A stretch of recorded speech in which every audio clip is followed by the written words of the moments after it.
Check, 1, 2, 3, check, check, check. Check, 1, 2, 3, check, check, check. What's up, everybody? All right. Little unknown files tonight. Are you guys ready? I'm ready. Let's go ahead and get this thing going.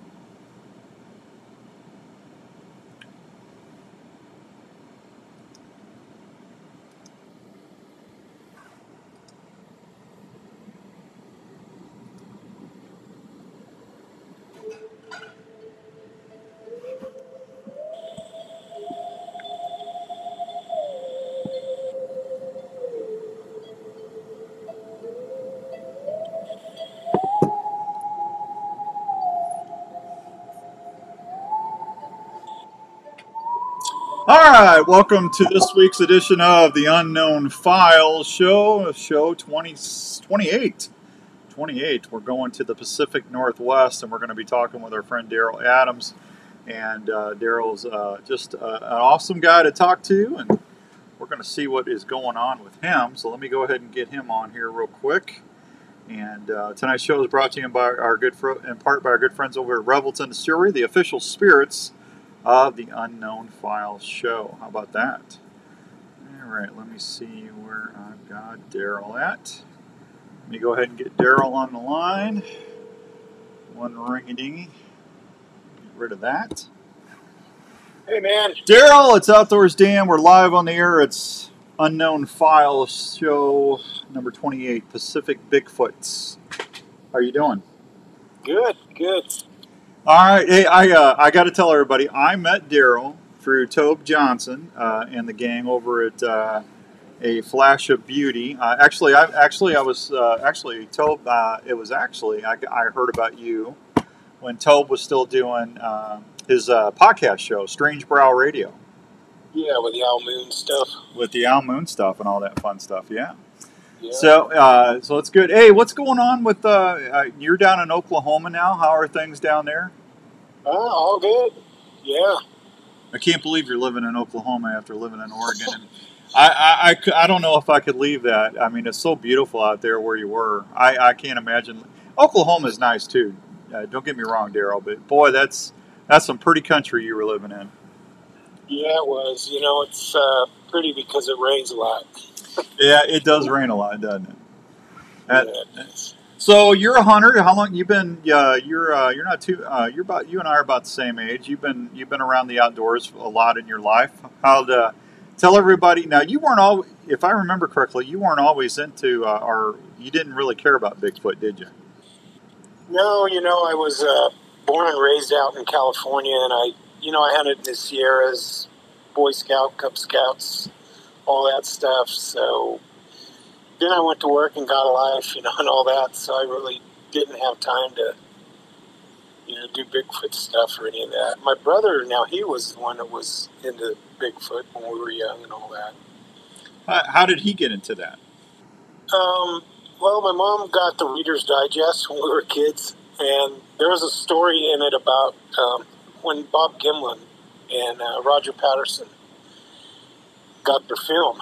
It was in there, and there was actually a link to where you could write Roger Patterson a letter, and I think you would receive like monthly little newsletters from him or whatever. So my brother wrote that, and he got a reply, and we thought we were going to go camp out with him and hunt Bigfoot when we were kids. But, it was just stuff we were doing growing up. But, then you grow up and you don't, until I got to Oregon, I never thought about Bigfoot again much. I mean, hunting up in the Sierras, I deer hunted every year and all that. We heard a lot of weird things, stuff like that. But never really thought that much about it. Just went back to work. And then when I moved to Oregon and I retired, that's when my brother said, "Hey, man, you're in Bigfoot world up there. So when you're out hunting and out in the woods, look around for all this stuff." I didn't know anything about tree markers and all the stuff that Bigfoot do. Yeah. Now my brother did. Yeah. Now you were kind enough to send me a bunch of stuff. I actually got. I had Brett and Tobe, and it was just Brett and Tobe on. We were talking a little bit about some of the stuff that you sent me, and I played them. And I got to tell you, some of the stuff that is on here, Daryl, is pretty freaky. I mean, the Bigfoot screams. Here, I'll play that real quick for everybody.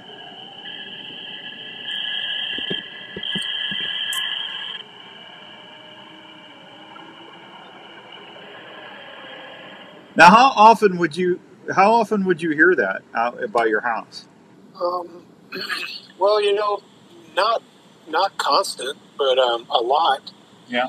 It rains a lot, so you're not able to put out any recording devices, for a long time. But mostly, I would go out at night and take my dog out. We had a little bit of land there at that Almoon, and it basically backed up to the mountain range there where all that Bigfoot stuff's going on. Uh-huh. So, just occasionally when I was out at night, taking her to go use her bathroom break before we all went to bed, and we'd hear stuff up there in the woods. So after I kind of hooked up with Toby, I started recording.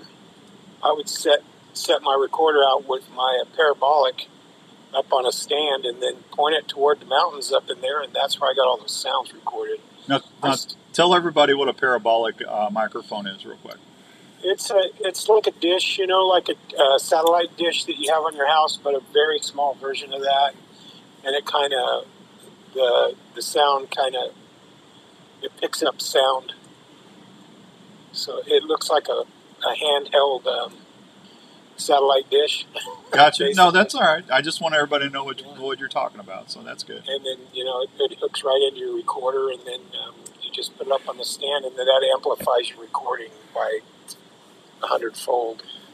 All right. Hey, guys, it's Outdoors Dan. It's the Unknown Files Show. Our guest is Daryl Adams. He's a Bigfoot experiencer from the Pacific Northwest, and like I said, he's good friends with Tobe and all the gang from A Flash of Beauty.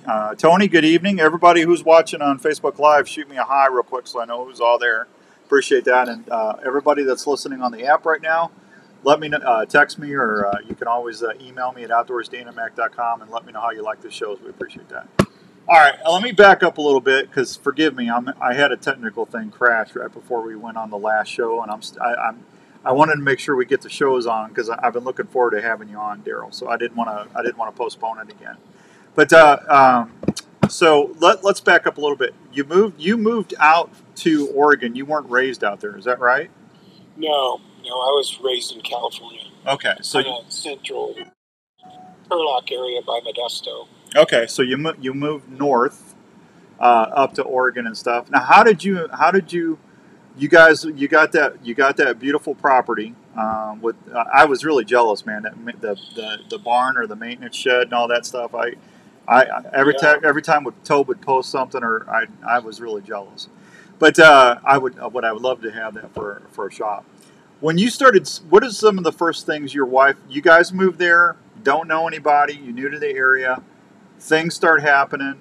How did you connect, or how did you meet Tobe to find out if he could help you with some of this stuff? Well, it was actually my brother again. He got an invite to this thing that Todd Neese puts on every year called Beachfoot. Uh-huh. It's in Oregon. Beachfoot. I like that. Yeah. It's not actually on the beach. Well, there's a river there. It's got a little beach, but it's close to the ocean.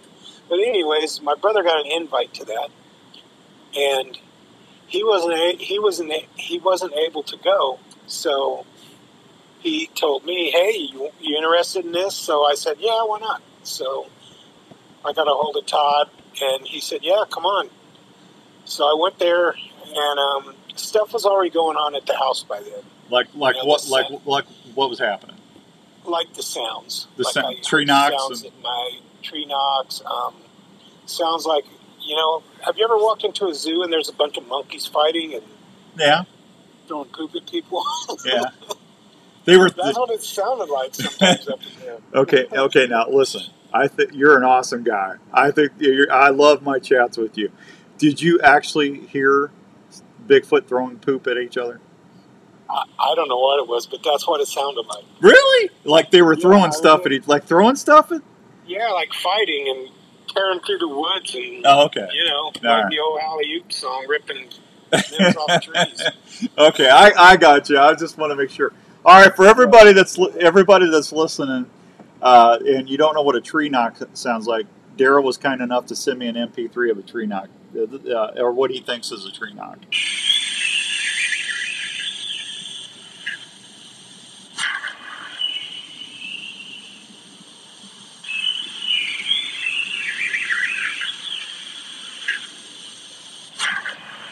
I mean, that's pretty loud, Daryl. Yeah, we heard that a lot in the mornings. It was almost like that was their, you hear all those birds going off, that's like right at daybreak when all the birds start singing and everything. Uh-huh. And we would hear them like that in the morning. It was almost like, hey, you kids, get back to the house. You know, like a siren for them all to head back into the deeper woods or something. Gotcha. So we would hear, you know, those tree knocks in the morning like that, really loud. So you guys had stuff like that happen, and then you and your brother went to Beachfoot. Yeah, we were having those noises and sounds happening, and then my brother wasn't able to go, and I went by myself. And I think I took my grandson with me, Logan, and we went. We camped out there for a few days, met, you know, like Bob Gimlin. And there was a lot of people there, you know, a lot of Bigfooters on Moorhead. Now, Bob Gimlin and Roger Patterson are the one that's got the most famous Bigfoot footage. Yeah. The movie, when you see a movie of Bigfoot walking around, it's that film. That's one of the most iconic pieces of footage they say ever filmed. And it's also one of the ones that's been scrutinized the most. And just so folks know, somebody offered $500,000 to prove that was a fake, and they couldn't do it. Yeah, I don't know. There's no way that can be a fake. If you watch that, I mean, how would you ever do that? Especially back in '67 or whenever that was. Yeah, well, I mean, they didn't have. I mean, you can see that when you get a really good digital copy, you can actually see the muscle movement and stuff. Yeah, it's not a Planet of the Apes suit. No. You know, I mean, you look at that film, and then you go watch Planet of the Apes, and it's like, okay, I don't know what that is for sure. But it's not. I don't think that's somebody in a suit, because just the terrain out there, Daryl, you couldn't walk like that through that terrain. Oh, heck no. You know, you walk around, you can't hardly walk in the woods in Oregon. There's so many vines and vine maples. You know, you get tripped up. And all right. I keep getting sidetracked. So you're at beachfront. You're at Beachfoot.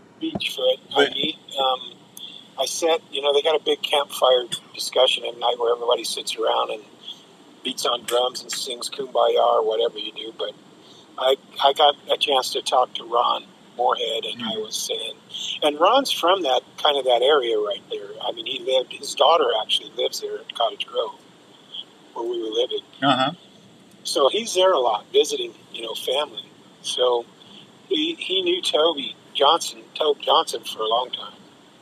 And so I was telling him, you know, when we're talking, hey, yeah, we're having all this noises and crazy stuff. And he goes, is there anybody around that can kind of come out and give me some pointers on, you know, what to do? Or, you know, I was kind of a newbie in all that Bigfoot stuff. He goes, oh, yeah, there's a guy right there in Springfield named Tobe Johnson. So I hit Toby up on the Facebook, and he was like, who in the heck are you? And I tell him, well, Ron gave me your name and info. So he goes, oh, cool, yeah. And I said, hey, you want to come out and check all this out? And he's like, sure. And so we actually, by that time, I think it was February almost of the next year, because that's when he had that trackway, the London trackway. Remember there in the lake bed? Yep. And he was going to have a little reunion down there for that. I think it's February 12th or somewhere in there. But I met him down there, him and his fiance, Erin. who was super nice. But we met down there and kind of got acquainted, and then he came over after that. I can't remember if it was at that time, but it was maybe a week later, and I let him hear some of the stuff. I had just recorded stuff on my phone with them. Yeah. And he's like, oh my gosh. So one thing led to another, more craziness started happening. My brother sent me a parabolic. That's where I got that. Mm-hmm. And then I actually got the recorder I had. I wanted it at a Beachfoot in the raffle, so I kind of put together a kind of a ragtag recording system, and that's when I started getting all that crazy. I got a lot more recordings that you haven't heard. Oh, well, yeah, you sent me a ton of stuff. 1,000 hours of it that I haven't sat down with. Yeah, that's crazy. Audacity or anything I went through. It's just, it's a job just going through all that stuff. Daryl, I do it for hours I do it for a living, Daryl. You're not telling me. Yeah. I'm going through all that footage and stuff. I film hunts and everything else. I totally get it. Our buddy Pam up in Minnesota, Pam's a really nice person. She says wonderful memories about tents, brothers trying to make us girls give up camping in the backyard, and Bigfoot stories. Pamela, thanks, Pam. Appreciate that. She's awesome. She runs up Fletch Vein Company. It's one of our partners. Yeah, they do. Awesome. Yeah, if you don't have Fletch veins on your arrows, Daryl, you should go get them done there. Hey, Robert, thank you, Robert. I appreciate it. Well, we got to get you shooting again, man. You're in Oklahoma. There's a lot of deer and turkey down there. So. Yeah. Oh yeah. There's deer in our pasture. Yeah. Right before dark and early in the mornings, I see them out by the pond. So I was I had Tobin Brett on, and we were talking about the new movie that they got out. And yeah, I actually got to watch it. After I talked to you, Jill sent me the link. Yeah, so I watched it. Yeah, with my brother. Yeah, I called Daryl and I said, hey, I just got a screening of the film, and I told Daryl, I go, Daryl, you did a great job in the movie. So it's Flash of Beauty Paranormal Bigfoot. It should be coming out on anywhere you can stream it nationally, or just I know it's on a lot of different platforms, but it's a really good movie. If you like Bigfoot, folks, you'll like that movie. But yeah, Daryl, you did a good job. I was talking to my buddy Larry and stuff, because my buddy Larry's a diehard skeptic, and I told you that's how I was too. Yeah. I used to be a diehard skeptic, and I'm not. Daryl, I'm way more, and I tell you this every time I talk to you, I'm way more open-minded about it than I have ever been. But it's just just talking to those guys, it's where's the bodies? Why aren't they finding skeletal remains? And so he goes, why? I want you. You're having all these people that Dan, because I tell them like you and Mark Parker. And Amy Boo. When I talk to you, all of you people on the shows, I believe you. I mean, because you're really not trying to make any money off of it. And I don't know why in the world anybody would set themselves up for ridicule and to have people scoff at them if you're not trying to get. And you're not doing that. You're just telling your story, right? Yeah, and when you get a little older, you don't care what people think. I understand that. I totally get it. But it's just, most people would not do that to themselves unless they were trying to capitalize on it. And you guys aren't. And to me, that's so much credible. But, Daryl, I told him, I said, well, I could have a point counterpoint. I want to have to talk to Tobe, or I want to get somebody that's really grounded, and that way they can answer everything. Because I want everything, when I started doing the show, I wanted to be very respectful. And I wanted it to be entertaining and educational, and I still can't say 100% it's real. I believe you've seen all this stuff and heard. I mean, you're not out there making tree knocks by yourself, and the pictures you sent me and those knee tracks. I mean, and there's literally hundreds of thousands of sightings that people are calling in or talking about, and there's so many that don't go reported because people are afraid of getting made fun of. So, but people are seeing something, right? Oh yeah, they're seeing something. Yeah. And it kind of, when you get like we were, you get taken into the weird side of it. At first you think, yeah, it's just, Oregon, you can get 15 feet off the road and live there your whole life, and it's so dense, no one would ever find you if you didn't want them to. Well, and I'm glad you said that, because when I was talking to Mark Parker, and Mark's a buddy of yours too. Mark's a bow hunting buddy that we've had on the show. Mark saw one elk hunting. He was out. Yeah, he's awesome. Yeah, he's a good guy. I like Mark. But we were talking about the tree canopies and stuff out there. I mean, they had it was either Mel Scahan or somebody said they had a plane crash 3 miles from where they were, and it took them 2 years to find the plane. Yeah, like I said, that vine maple, it's so woven into the woods there. Yeah. You can't, without a machete, you're not going to do it. Yeah, I mean, here's what I want. What'd you think of Tobe? What'd you think of the movie, first of all, without spilling the beans? What'd you think of it? Oh, yeah, I really liked it. It touched on a lot of things, Yeah. I thought. Well, but with me anymore, I'm kind of, like you said, skeptical. Everybody's got this, 20G phone strapped on them, and they're telling these stories. I mean, when I get up to the Owl Moon, first thing I do, get my phone out. Yeah. Get my recorder out. I mean, it's just. But you've heard stuff. You've seen stuff. You've seen some of these things. Some of whatever they are. You've seen them literally with your own eyes. You and Mark both. Yeah. And I'll have you tell that story in a minute. You've had stuff grab a hold of rafting on your sheds like 12 feet up and bend the. Yeah. I mean, there's nobody around where you live to do this. No. So what's doing that? Because could you see somebody hoaxing? I mean, with all the stuff you got set up, you would see it if it was a human, right?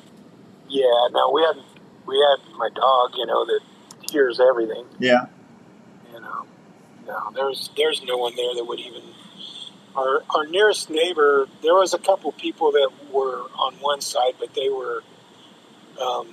We never talked to them. They were just they kept to themselves, and they weren't like Bigfoot people or anything like that. They were just an older couple that just kind of kept to themselves. And then on the other side was the Chris Bosvain guy that actually saw Bigfoot in his driveway. Yeah. And he sees that thing in the sky that he calls the chandelier, and he's been living there since '94, so he's seen a lot of stuff. But no, he would never. He was a staunch Jehovah's Witness. He would never. They're not hoaxing. Like that. They're not They're not out there. They're not out there pranking you. No, they're not that kind of people at all. Yeah, because I had somebody ask me the other day, said, "Do you ever think that there are people out there with like marijuana groves, or they're doing something illegal and they're doing all this stuff to keep people out?" And I said, "I don't think they would do that, because in these times, that's only going to attract more attention to those areas, because people are going to go check it out and investigate it, right?" Yeah, and it was all legal in Oregon. I mean, every drug on earth is legal in Oregon, I think. Every drug. I think it is. Yeah, we don't kids. We don't advocate that here on the show. Yeah. I'm just saying, but yeah, that's. But yeah, Oregon, has some crazy laws. But anyways, there was nothing, nobody growing any kind of thing up there. We'd go up there in the woods all the time. Nothing. All you'd find was Bigfoot tracks. And things weave together in the vine maple that looked like no human could ever even weave that. Right. Well, and you sent me pictures of trees that were actually grabbed and twisted off. I mean, no elk is going to do that I know of. Bears can't. 6 inches around. Yeah, it's like something just ripped them off the. Yeah. So you don't have skid loaders going through there, do you? No, there was no logging up in there at all. Yeah. So I don't know what would cause that. It's just some of the other stuff, Daryl, I kind of question, and I'm not questioning you when I say that, so please never take it that way. But some of the little shelters that you see on, it's like, these are Bigfoot shelters and stuff, and it's like, yeah, no, yeah, I don't know about that, but it's just, I'm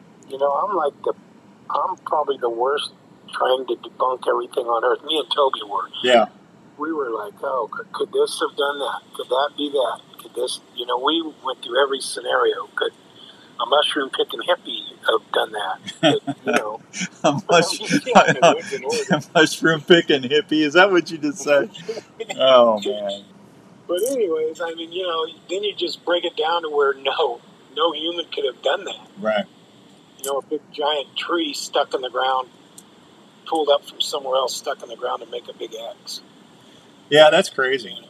Yeah, the camera stuff, I hear that all the time. But there's literally thousands and thousands and thousands of pictures and videos of Bigfoot. I think 99.9% of them are staged. But there's some of them that I've seen. It's like, that's a little different. Yeah. Well, I couldn't stage anything because I have like zero skills. Well, I'm not saying you. I'm not saying you. Yeah. I'm not saying you. Yeah, I know. Yeah, you. I'm not. Please, like I said, I'm not directing any of this at you. So, so let's talk. So Tobe comes out. What's some of the first things that happened with you and Tobe that you just shook your heads at and you couldn't explain? Well, he started coming out, and then the one day that I had it was the last day, and I had an elk tag, and it was the last day of hunting, so he was off, and it was one day that he came out to hear some of the sounds, and he said, I go, hey, you want to go do the afternoon hunt with me? You know how we hunt in the morning and then in the afternoon. And I go, I'd been up in the area, and I'd seen some X's shoved in the ground up there, you know, like the big limbs shoved in the ground to make to form an X, like a marker, yeah. Yeah. So he says, yeah, I'll go with you. I go, okay, yeah, there's been some elk in there. I saw tracks. So we went up that way. And as we're getting up into there, going up this old logging road, you know, there's red clay up there in Oregon, too, like there is out here in Oklahoma, like the red dirt. And there on the side, that's where we found the knee impressions. Now, tell everybody about that, because we haven't talked about that yet. Well, I think we talked about it with Brett and Tobe, but go ahead and tell them, because you were there. You guys were actually driving, and you saw it. We were driving, and, you know, we were just elk hunting, basically. And we're going up this old logging road, and off to the right, as we come around a little bend in the road, the side of the embankment with the red clay is two big indentations, and then it looked almost like there was an elbow indentation above them, like something had laid down there on its side. And to the left of that, if you squatted down there, you couldn't see up over the rise because the side of the road, you know. Mm-hmm. Like the bank, you mean? And then right in front of that was a deer trail. Okay. So it was like the perfect ambush point. Like whatever was kneeling down there on its knees and elbow could just wait for a deer to come off that. Oh, I didn't hear this. So you think you think it was actually hunting? Oh yeah, I'm sure. Wow, that's good. See, I didn't hear that from Tobe and them. So this thing was like trying to ambush something to eat. It was a perfect ambush point, and the thing kneeled down there and leaning on its elbow on the right there. And then if something came off that embankment, it was bam, it had it. Wow. Now, it's funny that you say that, because I was talking to some people in West Virginia, and they said that him and his brother were fishing, and they heard this awful commotion and stuff, and his brother went up over the little rise, and he swears to God, to me, that his brother came out running, and he was white. He goes, what's the matter? He goes, I just saw something carrying a baby deer in its arms walking down the timber, and it wasn't human. Wow. Now, I can't prove that, but that's what I was told. So, but that kind of brings me back to what you're saying, because I didn't hear Tobe talk about that. Oh yeah, ask him. It was a perfect ambush point. Yeah, and you can see the deer trail there, right to the left. There was deer tracks on it, actually. Well, I mean, if they're as strong as what everybody says they are, I mean, a deer probably wouldn't have a chance, would they? Oh no, they'd probably break their neck right there on the spot. Wow. Also, I don't know if I told you this, but I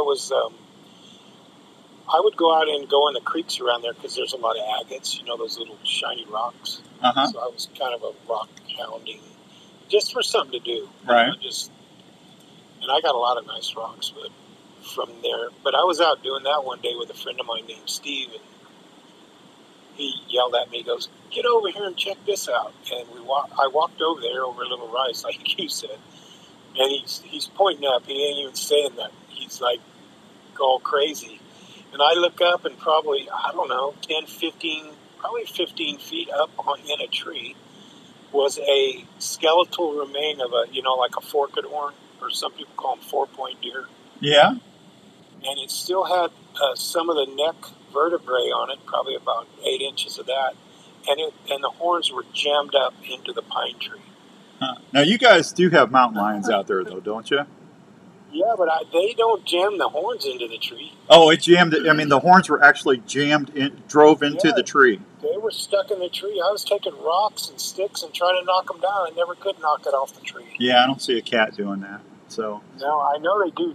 Cats will. Yeah, they'll bring stuff up in the trees. Yeah. And cover them up. Yeah, they'll do a stash. I've seen that actually in Oregon. Yeah, I saw a little bit of that in Colorado. I found some stuff up in a tree, and my buddy said that was from a cat.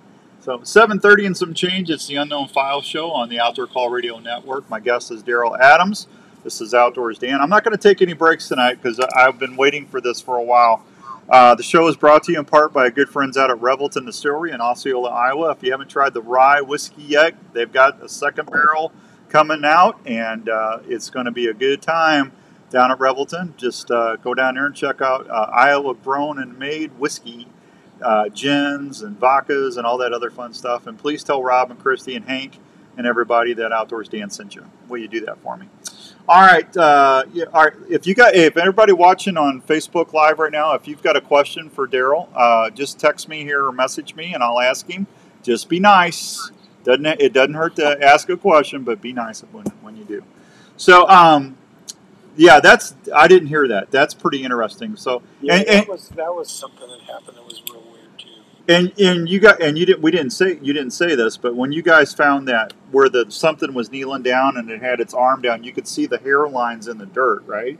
Oh yeah, you could see the like like if you bend your elbow, the wrinkles on your elbow. Yeah, you could see that. It was like that, but on the knee. Yeah, real big wrinkles, and then there was tons of hair stuck down in the. I was just getting ready to say you guys sent that hair off and they couldn't identify it. No, it was no medulla or whatever, unknown hair. Now, see that bothers me a little bit because if this is all a big hoax, if it's not real, then how come? I mean, and I know. Daryl, help me out. What's that other lady that was in the first documentary? She's got curly brown hair, but she was down in Florida. She's always doing stuff with hair samples and stuff. But anyway, she said that she's had hair samples sent to her, and 90% comes back. It's either bear, or deer, or other stuff like that. But see, and like I've talked to 4 other people now that sent that stuff off, and it came back where they could not identify the hair follicles. Yeah. So, but I mean, those knee impressions. That's just a chance that there would be nobody up there hoaxing that. No way. Well, why would they even think to do that, though? Yeah. I mean, nowhere like that on a logging road. Well, see, miles up in the woods. Yeah, and you'd have to wear like an ape suit or something with hair on your. I mean, who's going to do that? No one. I wouldn't be running around doing that with someone. There's a lot of people with guns out there. Yeah, we have guns. Yeah, well, that's what I'm saying. It's elk season. I wouldn't be running around like that during elk season. So, all right, so that happened. You sent all that stuff off. You got that cast impression back, and that thing was just huge. And then Tobit for a time lived out there with you guys. He pulled his camper down there, and he was always having stuff messing around with the camper, right? Yeah, we had a few acres there, and there was like an RV set up on the other side of that shop. So he pulled his trailer in there. He was kind of in transition of what he was going to do. And so I said, "Hey, just come on out here." He was driving truck, so he was hardly ever around. He'd work, like 15 hours a day. So it was just kind of crazy. Early in the morning, sometimes we would I would take the recorder, and then we'd sit in that shop and go through Audacity and pick the big hits on there and listen to all the craziness that happened at night out there. Like I said, sounded like the zoo. I mean, we got a lot more sounds that we haven't released yet. Heard. Yeah. Pam's got a question for you. She says, I've seen images back into the 70s. With all the technology, why can't we track this? Why can't we track the creature? Yeah, I don't know. I mean, we didn't have a lot of technology, me and Toby. We just kind of, we saw the footprints. Well, it didn't. But we weren't, and like I said, it is super thick. Yeah. I mean, and then, who wants to go chasing a 1,200-pound primate or whatever they are into that? Yeah, I wouldn't. Yeah. She's not. I don't think she was directing that towards you personally. No. She just wants to know why you think. Yeah, hey, Rick, how's it going, buddy? I mean, you hear people say that the military has their bodies, and I mean, the people with all that technology, what the drones and all that they have these days, that they can fly up there and see the heat seeking, and they see the heat signatures. Yeah, the heat signatures of them. Yeah. Yeah, I don't know. Okay, now you guys, you're a hunter. Mark's a hunter, and and I just, I think a lot of times, these things are pretty smart, right? I think so. I think they can kind of watch you and kind of determine what type of person you are. Yeah. And me and Mark are a lot alike. Yeah. We're kind of laid back, carefree. We don't give a heck. We don't, care, about money. Basically, we got some. You're just grateful for what you got and enjoying life. Yeah, that's how we are. We're not, trying to make whatever names for ourselves or anything with the Bigfoot stuff. It was just a hobby. Yeah. It wasn't like. Pam said trail cameras. What do you? Pam, they do get trail cam pictures of stuff, but a lot of times it's blurry. Yeah. You actually got pictures of stuff running around, but I mean, you sent me 2 or 3 of. I got the last one I got of the Bigfoot walking away from my little habituation area was pretty good. Yeah. You saw the. I did. 2 pics I got. Yeah. But it was walking fast. I mean, I'm just snapping doing my finger on my camera and all I can. I just got those 2 pics. I mean, it's just this split-second thing. That's why I said when I get out there, I got my recording device or camera out, whatever, ready because it just happens that fast. Yeah, and within 10, 15 yards, things just disappear. Yeah. Man, that's crazy. What was the one thing that you and your wife experienced out where you lived that kind of messed you up? I mean, really shook you like I don't understand what or shook you up or scared you. What? Not that I'm not implying that things scare you. Probably more of the paranormal stuff that happened there also. Okay. And there's a whole big old history of that place with a Hebron. It's called. I don't know if Toby's ever told you about that. Is that a Native American? No, it was a group of people that came from Israel, Hebron, something. It's biblical. Toby knows that. But okay. Anyways, there was a little town called Hebron there, and then when they filled up the Cottage Grove Lake, they covered it up. They covered the town up? Yeah. Really? But there was a lot of stuff there. It's sort of like, I don't know, there was a lot of coincidences with that. We got a camera for the shop. It was actually like a baby monitor camera because I had grandkids. Right. And they ended up sending us 2 of them, so I just stuck one in the shop. Yeah. For the sounds. And then it was sound activated. When a sound happened, the camera would come on. Like for a child. Right. For a baby. No, I got it. But anyways, the box, when it came in the mail, me and Toby went, what? It was from Hebron, Pennsylvania. Same town. Same town where all those people came from. They came from Israel first. Oh. And then, anyway, that's just coincidences like that happen there. Hey, Daryl, Pam says she actually grew up in Oregon. Wow. Yeah, she says this is really great conversation. So did that town, did they buy the town out to flood the lake or? Yeah, I'm not sure how that went, but going back to that, the Skinwalker Ranch Yeah. has something to do with religion like that. The guy that owns it's a Mormon or whatever. Okay. But a lot of people think that there's something biblical buried there, and there could be something like that buried around that area where we lived. Well, you guys also, Mark. When I had Mark on the show, he said you and him would go out there and sit on in lawn chairs and just kind of listen and stuff. But you guys were seeing lights, flashes of light. I Like, saw. you tell them. So many. I never even knew what an orb was. Yeah. You know, I like, yeah, orb, yeah, right. That's some kind of. I was like the most staunch non-believer of anybody you can imagine. Yeah.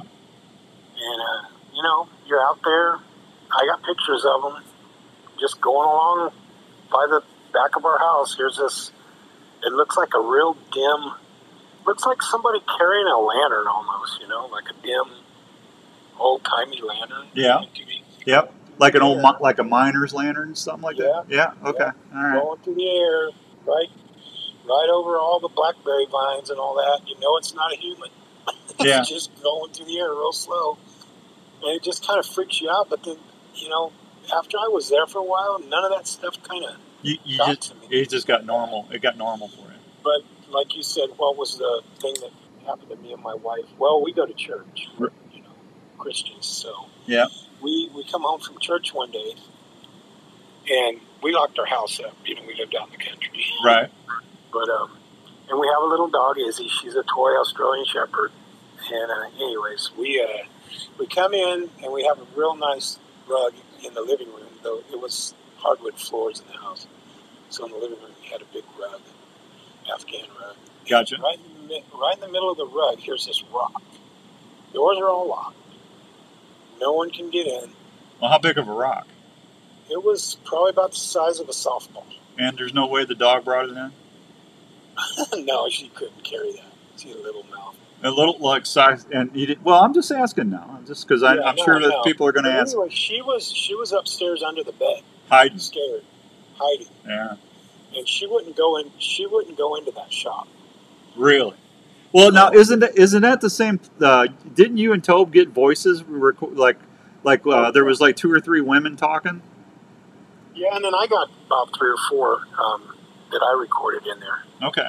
Yeah. And then we recorded stuff in there that sounded like for 30 minutes to an hour, 20 people with ball-peen hammers just hitting on the metal inside there. And no wind or hail or anything going on? No wind, not a bit of rain that day, nothing, no hail, no birds. Wow. I mean, it just... Pine squirrels dropping... Got the recording. Pine squirrels dropping nuts on the roof? There was no trees above it. I'm just asking, Daryl. Yeah, they didn't do that at night. Yeah. But, okay.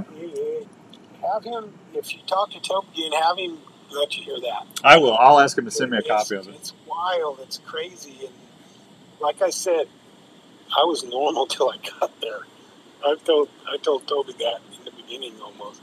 He goes, things are going to get weird. And he wasn't lying. Yeah. So but that was a scary thing when we come in and we both look and here's this big rock in our middle of our living room. Yeah, that'd be kind of weird. Yeah. And then you'd come out in the morning and there'd be 3 or 4 rocks sitting on the hood of my truck. I had 2 trucks. I had my little beater truck that I went hunting and stuff, and then I had a real nice truck. But it was weird. They would always put it on the old truck. Now you would go out and leave like little like food for them, peanut butter, yeah, and just to see what would happen. And you got handprints, and what else did you get on that stuff? I've got I would try to do little booby traps to get some evidence. Yep. I went to the Dollar General. That's about every half a mile. But I went in there and I got one of those handheld mirrors. Like just a mirror to look in. Uh-huh. And I got some Pam cooking spray. So I went up on a tree. I climbed up a tree a little bit. I had a little thing I stood on. But I rubbed peanut butter there. I put some cookies, embedded them into the peanut butter. And then I hung that mirror up above that. So they have to pick the mirror up to get the cookies and the peanut butter. They have to. Yeah, they have to grab it. Yeah. Grab it. Yeah. So I sprayed with Pam. Nothing happened. I came back about a week later, and here's these 3 big finger swipes on the mirror, on the pan, and you can actually see the dermal ridges. You could like the the finger lines. Fingers are 2 inches wide, though. Really? 2 inches wide? I think so. Yeah. Wow. They are big, but no peanut butter. And how these things get the peanut butter, they don't. I don't know if they get up there on the tree and suck it out of the bark, but there ain't a trace of peanut butter on the tree. I mean, yeah. There's no ants up there. You know, there's no rats. There's no animals that are going to just lick every drop of that peanut butter out of the bark of the tree. Well, I would. Like you never even knew there was peanut butter there. Yeah, I could see maybe a black bear doing that though, couldn't you? Not leaving the handprints and stuff. Yeah, but see a bear, licking the peanut butter. Yeah, I could maybe see I could see maybe a bear doing that, but it certainly wouldn't leave handprints, or you know, yeah. And a bear would have probably destroyed the mirror, and you would see you would have to have had claw marks because he would have had to have. Well, I'm sure shimmied up the tree a little bit. Yeah, you would have probably seen bear scat and some other, and he would have. You're right. They would have saw any of that there, or bear prints, or nothing. Yeah, and you're right. They would have took the mirror. I have bears when I go up to Minnesota and bear hunt, or if I put trail cameras out, you know, with deer with my buddy. We have them stealing our cameras all the time. Wow. Yeah, they'll actually take the trail camera off the tree. Dang. Yeah, I would always try to get the moss and hide my trail camera. Yeah. And, but yeah, nothing ever messed with it. Okay, 7:45 and some change, Daryl. We got about 10, 12 minutes left. Let me I want you to tell your story about you and Mark Parker, because to me this is a great story. Okay, Mark Parker. I'm trying to think.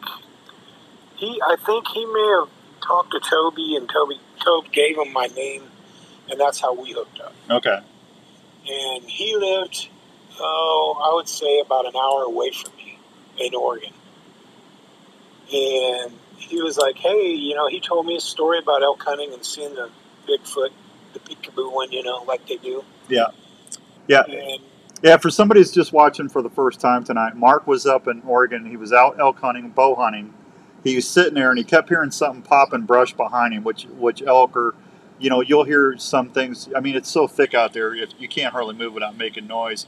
And then finally, he and correct me if I get any of this wrong, Daryl, but he kind of just saw movement out of the corner of his left eye, and he turned his head, and he saw something hugging a tree, and then he kept looking, and then he saw a head pop out. He goes, "Is that another hunter?" This is what he told me, and he goes, kept looking, and then did it again. He goes, "That's not a hunter." And then it turned around, went back, and then it just disappeared. And he said, a human could not have left without me hearing them or seeing them. It was the strangest thing that ever happened to me. That's what he told me. Is that pretty close? Yeah, it is. Okay, all right. And then he kind of worked his way out of there and never saw, you know, anyone. Yeah. Yeah, I said it shook him up. He was pretty scared when that happened to him. Oh, yeah. He was scared when the thing happened with us, too. Yeah, so, all right, go ahead. I apologize. Okay, we were, see, after I moved from the Owl Moon Lab house, I moved into the town of Cottage Grove. Okay. Because it was during the COVID, and my wife is a counselor, so she had to do online counseling for about a year, you know, during the COVID, because they couldn't do face-to-face with people. Yeah, tell her I said thank you for doing that. We need more counselors. Yeah, tell her that's awesome. Yeah, she's a mental health therapist, drug and alcohol counselor, and she's got a bunch of degrees. But anyway, so out there in the, you know, Owl Moon area, there's no internet. There's no phone hardly. You could, if you got close enough to the modem at the house or whatever, you could get phone service, but normally no. Okay. So we ended up, for her job, we kind of moved into town and we sold that place. So that was the reason. But after that, I kept going up above it into the woods where I was recording all those sounds. And that's where I made that habituation area. You know, putting the peanut butter on the trees. putting things, gifting or whatever you want. Yeah. Okay. Yeah, so when I first started doing that, I went up there, I put stuff on trees, I put out apples, you know, everything. And nothing touched anything. And it took 2 months. And I went back up. I would go up there about once a week. So after, I kept going up there and redoing it. And after about, I think it was almost exactly 2 months, I went up there that day, and I couldn't even find a trace of anything I put out. It was all gone. It was gone. It was weird. You would never know that I even put anything there. And then did you have it was on. did you have cameras set up there, or was just the food stuff? I have my game camera set up. I mean, it's not the newest kind. Yeah. It's an older one, but it works good. Yeah, and nothing. Nothing. It would take the pictures like I think I might have sent you. It would. You did. That's where the apple there, and then it's gone. Yeah, the peanut and the peanut butter would disappear, but you couldn't see anything. Yeah, you did send me those. You'd kind of see a little sketchy looking like predator thing on the camera. Yeah. Yeah. Mark has some real good ones. He had a really good game camera. He did that. The elk cameras. Yeah. And he put out nutter butter cookies on a bush, and it took pictures, and you just see in between the pictures, the cookies are vanishing, and then the distortion of like predator there, and then pretty soon the 20 cookies are gone. He has that. I'll have to have him send me that. So sort of like that one lady's. I got you. Yeah. Tell him. Okay, so you guys are sitting. You guys are sitting out there. Yeah, you're sitting out there. We're out there right above the area where I've been putting out peanut butter and stuff for about 2 years already. Mm-hmm. Which then the Bigfoots or whatever they were would come in and take everything. I would put cookies. I would go down to the store and get the cheap cookies, the ones with the holes in the middle. Uh-huh. The ones that you can buy like 50 of them for $5. Oh, no, that's all right. Hey, I'd go there and go to Walmart, get the big giant jars of peanut butter, and I had latex gloves, so I just painted on trees. I would get some heavy-duty foil, like tin foil, wrap it around the tree first, and then just cover it with peanut butter to get fingerprints, because they'd have to touch that and leave the streak on the foil. Yeah, I got you. That was one of my booby traps. That, and I would get those big sticky rat traps, like you can put at your house to catch mice and rats. Yeah, yeah. They're like a sticky thing you lay on the ground. Yep, little cardboard deal. I nailed those up in the tree about 8 feet, and then I would put peanut butter cookies behind them to get hair samples, which I did. I got some red hair on one of them. That's pretty cool. And then I would nail them in there with just 16-penny nails, long metal nails, about halfway in. We would come back, me and Toby, sometimes, and something would take its fingers, I guess, and pull the nails out. Out of the tree? Out of the tree. Wow, yeah. And they were hard to pull out with a dang hammer. I would imagine. Okay. But anyway, me and Mark was above that area. You okay? It's kind of an area, there's a logging road, and then the hill goes almost straight down, almost like a cliff, but not, it kind of rolls down into there. So when you're setting up on top, you're looking up in the tree line about 50 feet up. Okay. You know what I mean? Yep. No, I got you. So Mark has this real nice night vision monocular of his dad's. I mean, it's one that costs money. It's a real good one, like a Leopold. So we're out there. It's going to be a full moon that night, but the moon's not going to come up until about midnight. Come up real good. So we're out there. It's about 10:30. We could just barely start seeing the moon starting to come up over the Cascades in the backdrop, and we're sitting there in our chairs, in our camp chairs, and Mark says, "Here, check this thing out." So I look through his monocular, and I'm looking around down in there. I don't see any key signatures or anything. And he goes, "Hey, do you see that?" So by the time I lowered that down and got my eyes going again, it was gone. He said it was a red orb. Really? Going through the trees about, 50, 60 feet up. Okay. Going through there. I didn't see it that time. And then we're there again. He's got it this time looking around, and I think we're just sitting there talking, and then here's another one of those little red orbs going by. And I see this one.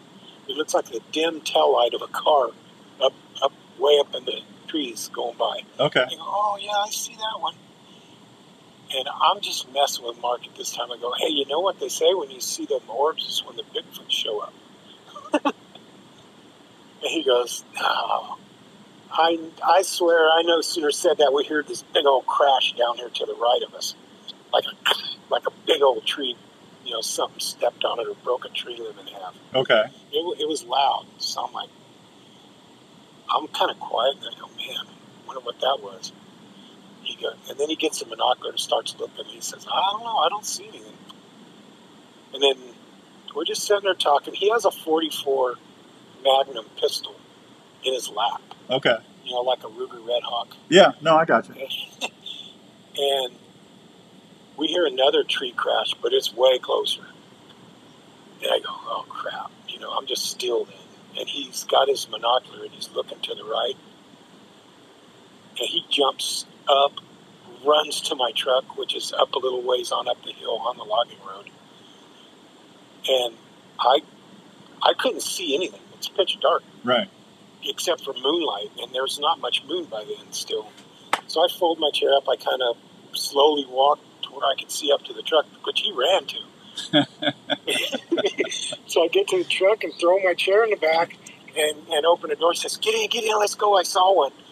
So I turn the truck around real fast and head out of there and get up the hill onto the main BLM road. And he's like, oh, man, I saw one. This big. It was just right there, too. And he's shaking, man. I mean, he's really scared. Yeah. And I didn't see it because I didn't have the binocular and it was dark. And he had a .44 Magnum revolver with him. Oh, yeah. Yeah. And his chair, he left his chair. Yeah. But he was just like, oh, man. You know how you get like hyperventilating? Oh, yeah. Scared? Yeah. It was like that. And I was hauling back to my house, which was about 5 or 6 miles from here. Or maybe more. And about maybe 8 or 10 miles. And then he's like, oh, God. Oh, it was big. Man, it was big. That's what he kept saying. And this is after he actually saw one elk hunting.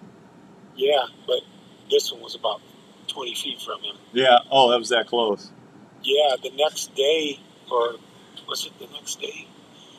No, the next day I went and got his chair. I just jumped out of my truck and grabbed his chair and left. I didn't look around. I looked at myself. It was scary. Yeah, I bet. But I think it was a couple days later he came back. And then I think Tobe was there. So we all went up there and we kind of did a little thing. We took a tape measure and then he said on the tree there where he saw the top of its head, and it was really tall. I can't remember what he said. But we didn't know at the time because it was dark, but there was a well-beaten path trail coming from down in there right up below us, like a deer trail. Yeah. Or a Bigfoot trail.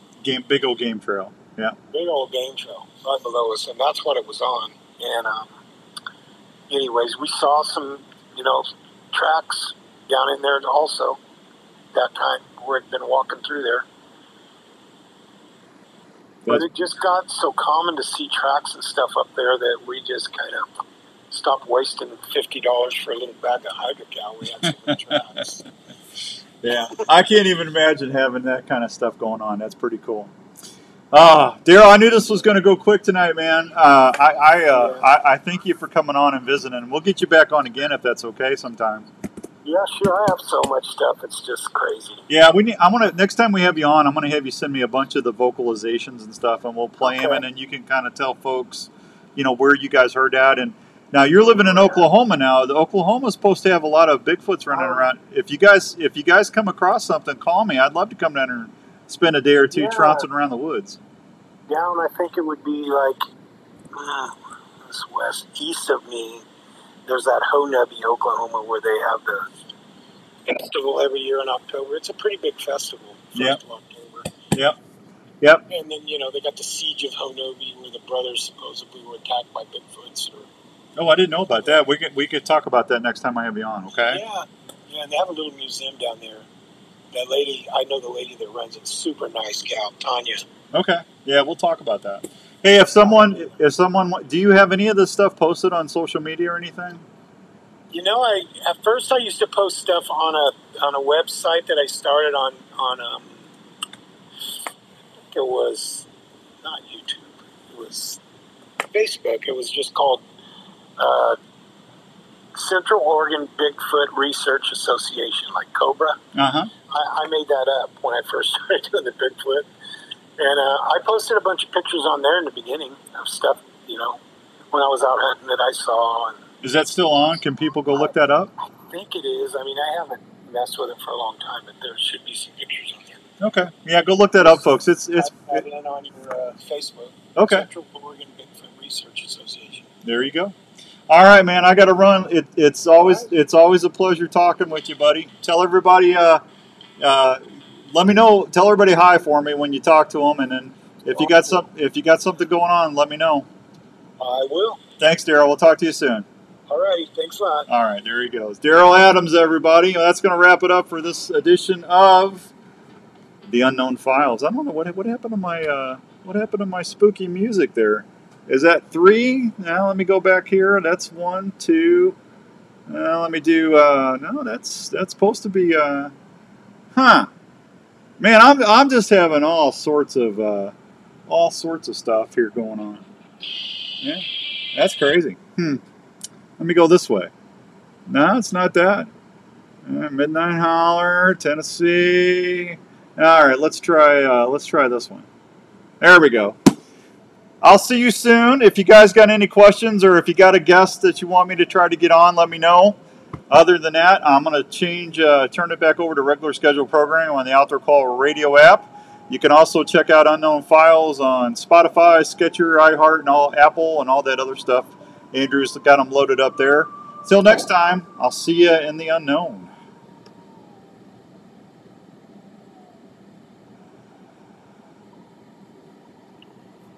All right, gang, that is it. We are off the air on there.